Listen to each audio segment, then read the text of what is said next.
If you haven't been living under a rock, you're probably familiar with Cleetus McFarland. He recently did a series on his YouTube channel where him and his crew did a $7,500 drag car shootout. And the premise was simple: buy a car with a total budget of $7,500, including all mods and all expenses related to the car, and they would race it at the infamous Sick Week Drag and Drive event. Now, there was definitely some embellishment there. They didn't really hold to a very strict budget, but the spirit of the competition was something that really resonated with a lot of people. Drag racing has increasingly, in recent years, become more and more of a rich man's sport. The average dude can't compete with a guy who has $1 million race program. And I think the reason that this series that Cleetus did so well was because it appealed to the everyman. And there's definitely been a lot of talk in the community of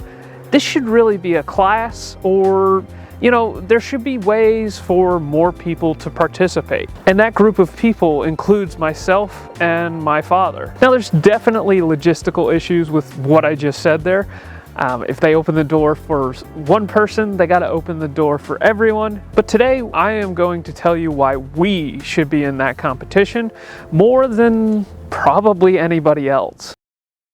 This story starts off in 2004. Now, my dad's been doing budget builds for his entire life, but 2004 is when things started to get serious. 2004 is when my dad first entered the Grassroots Motorsports Challenge. The premise of this event was to build a car for $2,004 total budget, and the goal was to drag race, road race, and compete in a concours. My dad, with some help from friends and family, stuck with what he was good at and built the fastest drag car he could in the form of this 1977 Chevrolet Nova 4-door. He used a bunch of used up dirt track components, and he was able to get the car down into the 10s in the quarter mile. Now, this right here, this is all that remains of the infamous Black Nova that we took to the 2004 Grassroots Motorsports Challenge. Back in those days, these 4th gen X bodies just weren't really worth anything, and nobody really wanted one, especially a 4-door. So the car was carved up and scrapped and lost to the history books. But after having built this car, this lit a fire in my dad's heart, and we didn't stop there. So we built another, and another, and another. And pretty soon, we became known for it.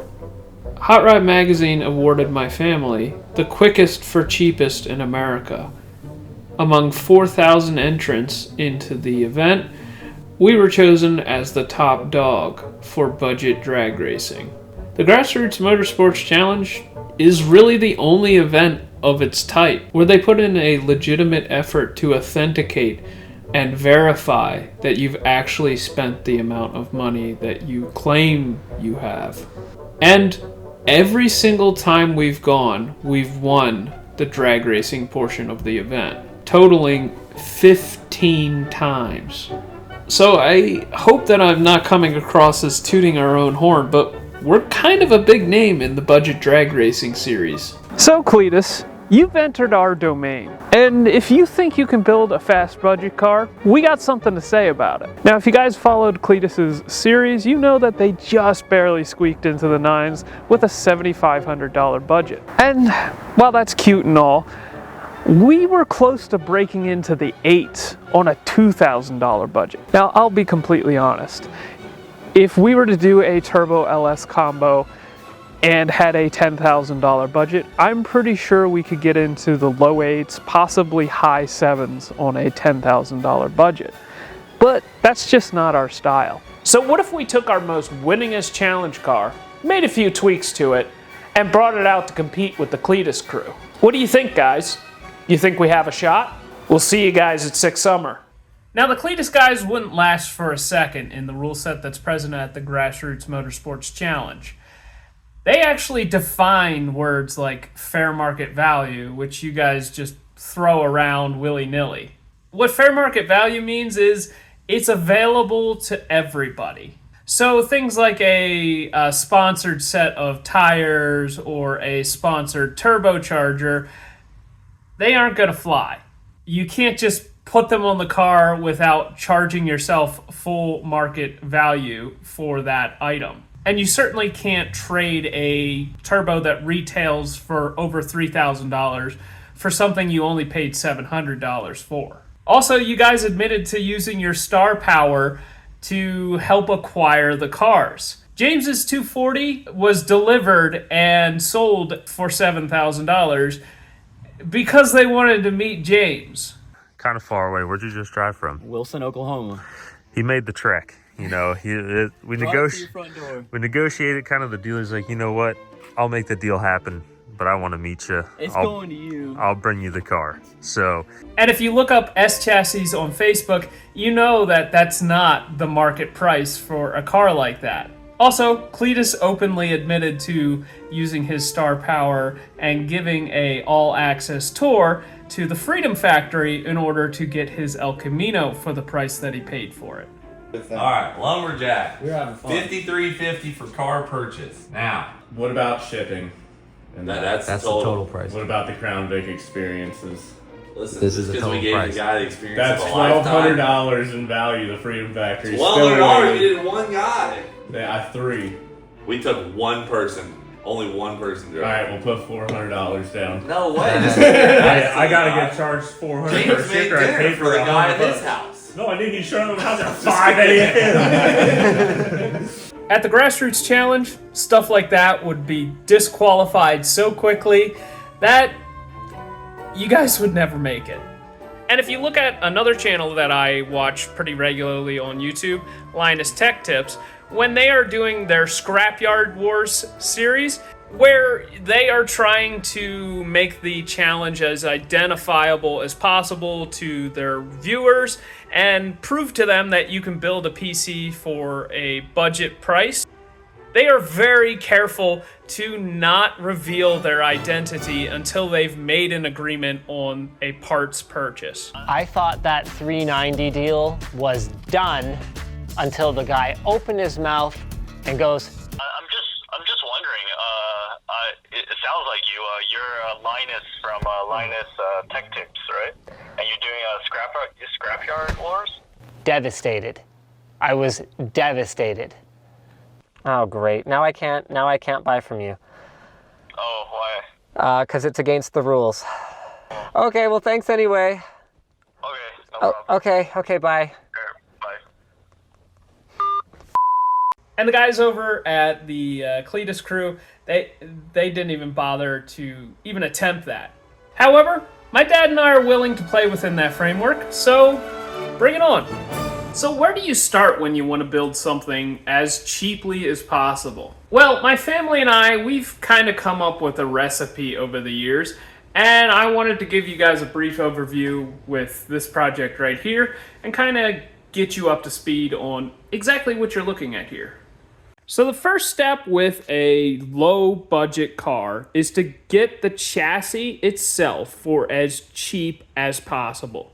Now, it really helps when you choose something that is less desirable, kind of like this thing right here. This is a 1980 Pontiac Sunbird.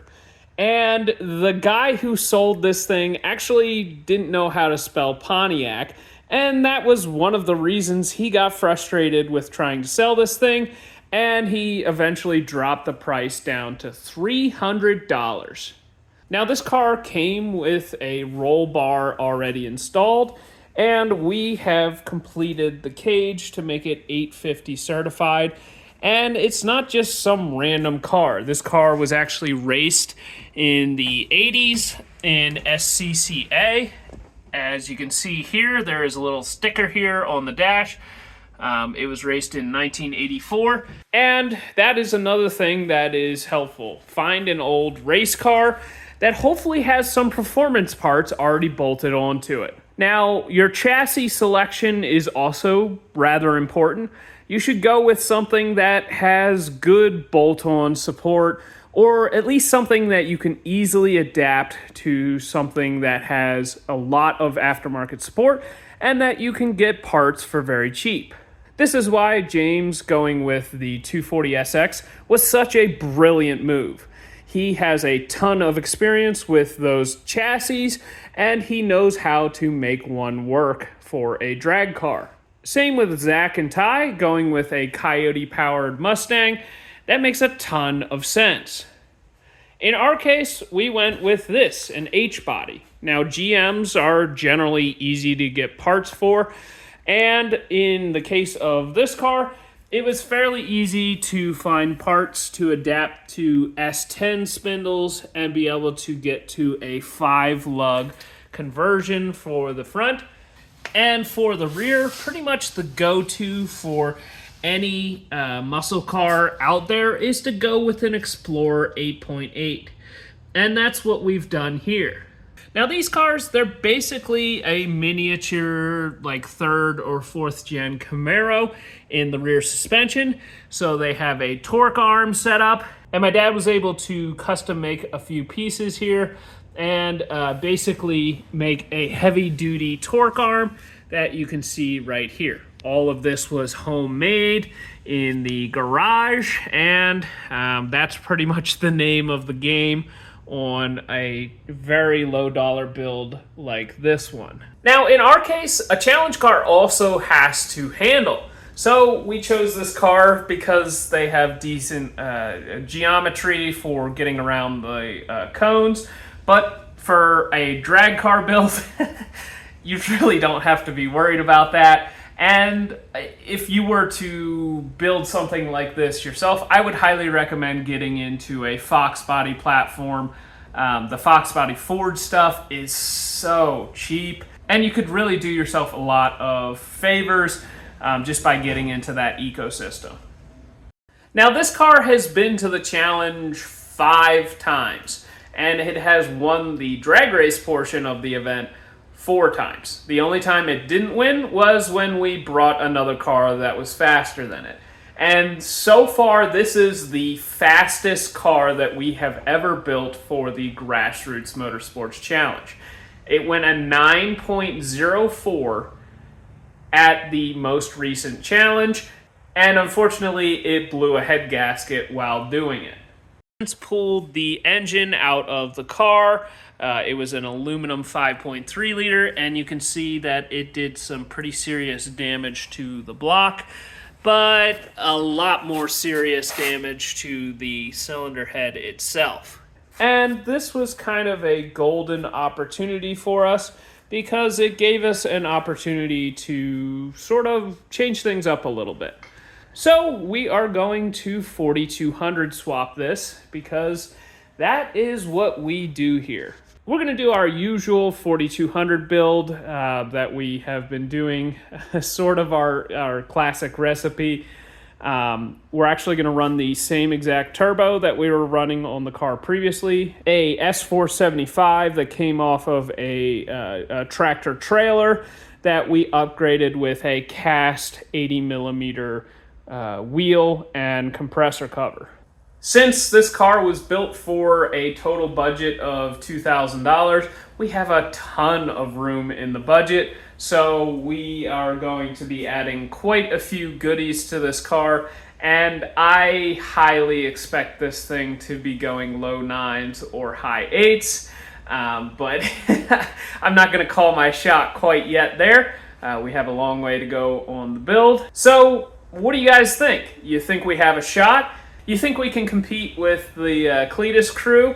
Do you think we can keep up with their shenanigans? Now remember, they got a couple sponsored parts on their builds. I still don't agree with the whole turbocharger thing. That was kind of a little bit BS if you ask me, but Precision Turbo did offer the that deal to everybody, so I guess I can't say anything. I'm really excited to take these guys on. And either way, we're going to be at Six Summer, so whether they invite us into the more official competition or not, we're going to be there. So make sure you guys look forward to that. Make sure that you like, comment, and subscribe, and we will see you in the next one.